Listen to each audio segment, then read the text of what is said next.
inside where the manual is, there are 3 things to pull out. Number 1, Pfaff always prints a manual, so you don't have to print your own for this machine. So love the manuals. I know not everybody says they love manuals, but here's the trick. After you watch these videos, I think you'll notice that the manuals make a lot more sense. So definitely use this as a nice reference, especially after you've gone through all the sewing mastery videos that we're offering, and then see if that manual makes more sense to you.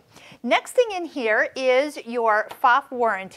So this machine comes with a 10-year warranty, a 2-year warranty, and a 1-year warranty.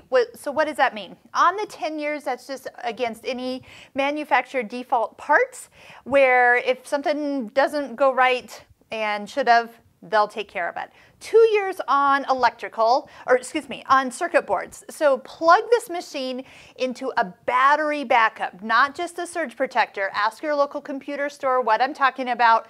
You need to have your embroidery machine on a battery backup. That helps for the spikes and the lows, and make sure that your circuit boards are not fried should anything happen. So 2 years on circuit boards, make sure you don't plug it directly into a wall, and 1 year parts and labor. So if you have any questions regarding your warranty, or if something's not working well on your machine, definitely take it to your local Pfaff store, and they will be able to take care of you very quick. So make sure you send in, you can go to pfaff.com and register your machine.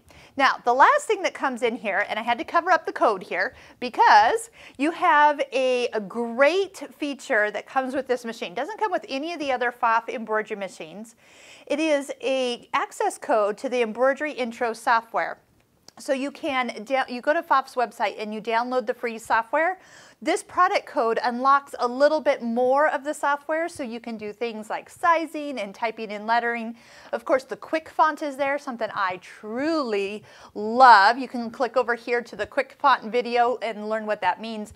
That means that you can take any of the fonts that are in your computer and actually have this machine stitch them out as a built-in alphabet. So take a look at what that actually means, and make sure you don't lose your product code. Keep this somewhere safe, and then you'll be able to access that. Another thing about the product code information for this embroidery intro software is in the manual, I am told, I haven't double checked this, there is on your USB stick a PDF to help you get this all working together. So make sure you take a look at what is on here, plug this into your computer, and look for the PDF written instructions about the embroidery intro software.